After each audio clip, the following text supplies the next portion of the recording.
Hai semuanya, balik lagi sama Calon Sarjana. Coba perhatikan deh ya, gelas yang nemenin pagi kalian hari ini. Entah itu es kopi susu gula aren, teh tarik, boba, atau segelas es teh manis yang harganya cuma 5 ribuan di warung depan kompleks kalian. Rasanya seger, bikin melek, dan udah jadi ritual yang susah dilepaskan. Tapi ada satu hal yang jarang kita sadari sama-sama nih. Di banyak kasus, minuman yang kita sebut kopi itu sebenarnya lebih mirip komposisinya ke kategori dessert daripada kopi loh teman-teman. Dan yang lebih bikin kaget lagi adalah cara kita meminumnya yang justru membuatnya jauh lebih beresiko dibandingkan kalau kita memakan gula dalam jumlah yang sama lewat sepotong kue. Nah, fenomena ini pun bahkan sudah punya julukan sendiri loh di internet. Para barista di luar negeri itu mulai merekam momen saat meracik pesanan pelanggan dan sebagian pesanannya itu benar-benar bikin dahi berkerut. Sirup ditumpuk sirup, krim ditambah krim, sampai kopinya sendiri cuma jadi tetesan terakhir sebagai formalitas saja. Bahkan ada yang isinya bahkan bukan kopi asli, melainkan sirup rasa kopi. Nah, saking gila ya takaran gula itu, mereka menamai tren ini diabetes in the cup alias diabetes dalam segelas ya. Awalnya sih terasa kayak lucu-lucuan untuk cari views aja. Tapi begitu kita mulai beda informasi gizi di balik minuman-minuman ini, wah, bercandaannya tadi kayaknya perlahan-lahan berubah jadi peringatan deh. Oke, untuk gambaran seberapa jauh tren ini bisa berjalan, di luar negeri sempat ada satu menu collab gitu yang mencampur soda, minuman berenergi, dan juga pure buah dalam satu gelas. Total gulanya itu nembus 180 gram lebih atau dengan kalori hampir setara satu kali makan besar, dan semuanya ini dihabiskan dalam beberapa teguk. Kedengarannya mungkin ekstrim dan jauh dari keseharian kita kan? Tapi tren yang tampak konyol itu bermula dari satu hal sederhana, yaitu standar minuman manis kita saat ini emang udah kadung tinggi dari awal. Disinilah pertanyaan pertama muncul ya guys. Berapa banyak gula yang sebenarnya masuk ke tubuh kita lewat satu gelas sih? Kementerian Kesehatan Republik Indonesia pernah dengan tegas saranin kalau batas konsumsi gula tambahan itu cuma 4 sendok makan, atau berarti sekitar 50 gram dalam sehari. Nah, kalau mau ikut anjuran WHO bahkan lebih ketat nih, dimana idealnya itu di bawah 25 gram alias 6 sendok teh. Sekarang coba tebak deh, satu gelas boba ukuran reguler itu bisa bawa berapa sendok teh gula sih? 8-12 loh guys jawabannya. Sedangkan es teh manis yang kelihatannya polos di warung tuh gimana? Itu tuh bisa nyumbang sekitar 35 gram gula per gelas sedang atau kurang lebih setara satu botol soda. Nah, artinya sebelum jam 9 pagi, jatah gula kita untuk sehari penuh bisa jadi udah habis dalam beberapa tegukan. Padahal kalian tuh belum makan siang ataupun belum makan malam loh. Lalu yang bikin cerita ini terasa dekat adalah kita di Indonesia tuh sebenarnya sedang mengalami versi kita sendiri dari tren ini ya. Bukan lagi soal kopi hitam yang diseduh pelan-pelan, tapi soal kopi yang jadi kendaraan untuk gula. Es kopi susu gula aren kesayangan kita udah berubah fungsi dari sekedar menu selingan jadi bahan bakar harian. Struk pesanan pun makin panjang karena bisa ditambah krim, sirup, ataupun boba sesuai selera.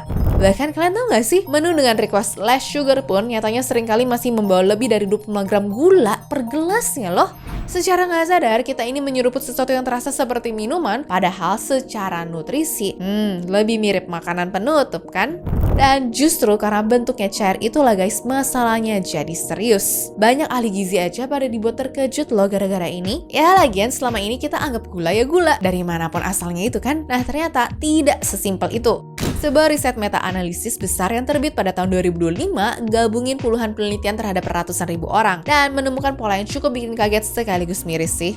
Soalnya setiap tambahan satu porsi minuman manis per hari ternyata terbukti menaikkan resiko terkena diabetes tipe 2 sebesar 25%. Kacau kan? Yang bikin jantungan, peneliti tuh tidak menemukan adanya ambang aman loh. Artinya bukan cuma di gelas kedua atau ketiga bahaya itu muncul, tapi gelas pertama yang kalian minum tiap pagi pun sudah menaikkan resiko. Coba bandingkan deh ya dengan gula yang kita makan lewat makanan padat seperti kue. Nah, penelitian yang sama tuh justru nggak menemukan kaitan separah itu. Kenapa sih bisa begitu? Jawabannya ada di cara tubuh kita memperlakukan cairan. Waktu kita kunyah kue, tubuh tuh jelas butuh proses mencerna. Lalu kita merasa kenyang dan gula pun masuk lebih pelan. Nah, tapi gula cair itu tuh meluncur aja masuk ke aliran darat nyaris tanpa rem sama sekali loh. Tubuh tuh nggak merasa kenyang sehingga kita tetap makan seperti biasa setelahnya dan lonjakan gula darahnya pun jauh lebih tajam. Inilah alasan seorang peneliti nutrisi ternama pernah bilang kalau minuman manis itu sebagai wabah global. Sebuah studi lain bahkan memperkirakan bahwa setiap tahun minuman manis tuh menyumbang sekitar 2,2 juta kasus baru diabetes tipe 2 dan sekitar 1,2 juta kasus penyakit jantung di seluruh dunia. Dan ngomong-ngomong soal dunia nih, angka di Indonesia sendiri seharusnya sudah cukup buat bikin kita berhenti jajan manis manis sih guys. Tahu nggak sih kalau Indonesia sekarang menduduki peringkat kelima di dunia untuk jumlah penderita diabetes terbanyak? Ada sekitar 20 juta orang dewasa yang kena, dan kalau tren ini dibiarkan, maka pada tahun 2050 itu diproyeksikan angkanya tembus 28,6 juta orang. Data Survei Kesehatan Indonesia tahun 2023 aja menunjukkan ya, kalau hampir setengah penduduk kita atau sekitar 47% nih minum minuman manis lebih dari sekali setiap harinya. Angka obesitas di negara kita bahkan naik 2 kali lipat hanya dalam kurun waktu 15 tahun terakhir loh. Dan yang paling bikin merinding, hanya sekitar 1 dari 4-5 penderita yang benar-benar tahu bahwa dirinya tuh kena diabetes. Sisanya gimana tuh? Ya mereka beraktivitas normal aja tanpa sadar penyakitnya, sembari terus pesan es kopi susu gelas berikutnya. Dan diabetes yang dulu cuma identik dengan orang tua, sekarang diam-diam mulai menggerogoti usia muda atau bahkan anak-anak. Jumlah kasus diabetes mellitus tipe 1 pada anak di Indonesia meningkat drastis, dan berdasarkan data dari Changing Diabetes in Children (CDIC), tercatat hingga April 2025 sebanyak 1.948 anak mengidap diabetes mellitus tipe 1 atau naik 7 kali lipat dibanding 1 dekade lalu. Nah, kalau situasinya udah separah ini, wajar nggak sih kalau muncul satu pertanyaan besar? Siapa sih sebenarnya yang mendesain sistem ini, di mana segelas minuman itu bisa memuat seluruh jatah gula kita untuk satu hari? Dan jawabannya jelas gak sesimpel salahin satu pihak ya guys. Coba perhatiin deh ya, merek-merek besar yang terus merilis varian minuman baru mereka yang warnanya tuh makin mencolok, namanya tuh makin unik, dan tampilannya sengaja dibikin layak masuk Instastory. Kenapa mereka buat begitu sih? Karena jelas ya, setiap peluncuran adalah bahan konten gratis untuk mereka. Belum lagi trik menu edisi terbatas ataupun secret menu yang bikin orang tuh FOMO dan rela antri pagi-pagi. Kita foto, kita review, dan kita kasih tahu juga tuh ke semua orang betapa enaknya, dimana tanpa sadar pun kita udah jadi tim marketing mereka tanpa dibayar. Rasa penasaran kita sukses diubah jadi mesin penjualan. Dan tentu aja di saat algoritma tuh senang, penjualan tuh naik, ya ujung-ujungnya kita bakal balik lagi besok pagi seolah gak terjadi apa-apa. Tapi uniknya di saat yang sama nih, industri yang sama pun juga menjual sisi sebaliknya. Tiba-tiba muncul deretan minuman berlabel sehat, zero sugar, ataupun low calories. Kelihatannya dua tren ini bertolak belakang, tapi keduanya itu sebenarnya saling menyuburkan loh. Kita minum yang manis banget, lalu merasa bersalah, terus lari ke zero sugar untuk tebus dosa. Kalau udah bosen ya balik lagi lah ke yang manis. Ayunan bolak-balik inilah yang paling menguntungkan untuk bisnis, karena kita ini jadi pelanggan di kedua sisi. Rasa bersalah dan juga rasa ingin menjain diri pun diputar terus tuh seperti pendulum, yang mana lama-lama ya dompet kita lah yang jadi tumbal guys. Nah, menyadari situasi darurat ini, pemerintah pun akhirnya mulai bergerak. Setelah tertunda bertahun-tahun, aturan cukai minuman berpemanis dalam kemasan akhirnya disepakati untuk mulai berlaku di tahun ini. Gabungan Produsen Makanan Minuman Indonesia atau GAPMI meminta pemerintah untuk fokus bersama mendorong pertumbuhan ekonomi sebelum menargetkan pengenaan cukai minuman berpemanis dalam kemasan. Sebab pengenaan cukai MBDK telah masuk dalam postur RAPBN 2026 yang ditargetkan mencapai 334,3 triliun rupiah. Idenya sederhana ya. Jadi, minuman yang terlalu tinggi gula itu akan kena pungutan tambahan supaya harganya itu naik dan berharap konsumsinya menjadi menurun. Sebuah lembaga riset kesehatan juga bahkan memperkirakan nih kalau harganya naik sekitar 20%, permintaan tuh bisa turun hampir 20% juga. Ya, meskipun aturannya masih terus jadi perdebatan, tapi arah anginnya sudah jelas ya guys, yaitu negara mulai turun tangan untuk ngerem konsumsi gula kita. Dan yang lebih cepat terasa justru kebijakan satunya lagi nih. Mulai 14 April 2026 kemarin, lewat keputusan Menteri Kesehatan, minuman berpemanis dari usaha skala besar itu diwajibkan mencantumkan label gizi bernama Nutri-Level. Saya resmi mengeluarkan Nutri-Level seperti ini untuk menjelaskan berapa banyak gula yang ada di masing-masing minuman. Lihat tuh, sebanyak ini, habis kali minum, udah nggak boleh minum lagi. Nanti setiap minuman siap saji harus memasang Nutri-Level seperti ini.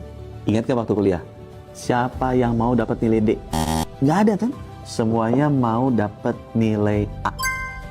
Jadi masa sih kamu masih mau aja minum yang Nutri-Levelnya D? Nah, jadi nantinya saat kalian pesen boba, teh tarik, kopi susu aren, atau jus di gerai besar, akan ada penanda kadar gula, garam, dan juga lemaknya. Luar biasa kan? Untuk produk kemasan pabrikan pun pengawasannya dipegang BPOM lewat aturan yang sedang direvisi. Ya memang sih untuk UMKM dan juga pedagang kaki lima tuh belum diwajibkan karena ada masa transisi 1-2 tahun. Tapi tujuan utama aturan ini bukan untuk melarang kalian jajan kok, melainkan ngasih transparansi informasi supaya kita bisa memilih dengan sadar.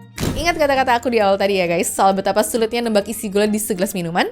Nah, label Nutri-Level inilah jawabannya.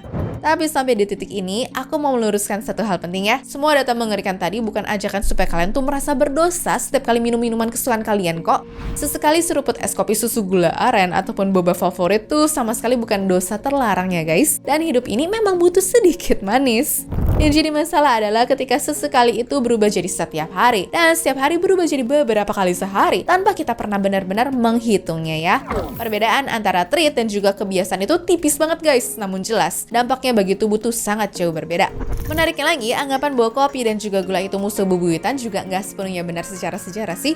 Sejak kopi menyebar ke berbagai penjuru dunia beberapa abad lalu, manusia emang udah biasa nambahin pemanis nih. Yang berubah itu bukan keberadaan gulanya, tapi porsinya. Dulu orang minum kopi dengan sedikit gula, tapi sekarang tanpa sadar kita minum gula dengan sedikit kopi. Padahal buat kalian yang penasaran, kopi hitam murni tanpa tambahan apapun itu faktanya punya segudang manfaat yang luar biasa buat tubuh loh. Namun ironisnya, sebagian manfaat itu langsung hilang begitu kita menenggelamkannya dalam gula dan juga krim. Oh ya, satu catatan tambahan nih, kafein pun ada batasnya loh guys, dimana buat orang dewasa itu sekitar 400 mg sehari.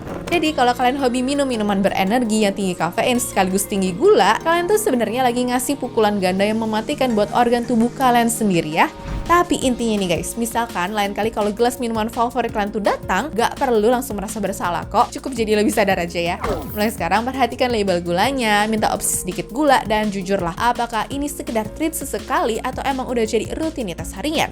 Karena pada akhirnya tubuh kita nih emang jauh lebih kuat daripada yang kita kira, tapi juga jauh lebih jujur dalam mencatat semua yang kita masukkan ke dalamnya.